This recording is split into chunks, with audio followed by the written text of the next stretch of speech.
బాలకృష్ణ గారి పట్ల ఎన్టీ రామారావు గారి కొడుకని, మోసపోయిన కుటుంబ సభ్యులని, చంద్రబాబు నాయుడు చేతిలో వెన్నుపోటుకు గురైన ఎన్టీ రామారావు కుమారులుగా, అమాయకులుగా మోసపోయారని చెప్పి ప్రజల్లో ఒక సానుభూతి ఉంది.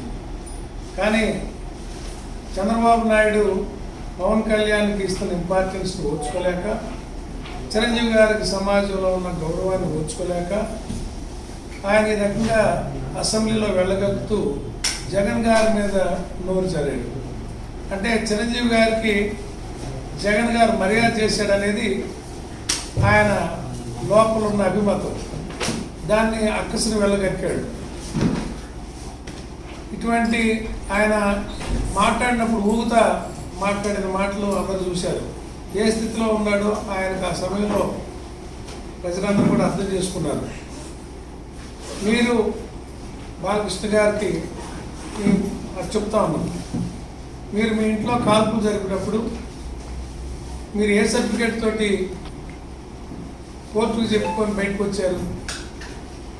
ఆ రోజు ఎవరి సహాయం మీరు పొందలేదా?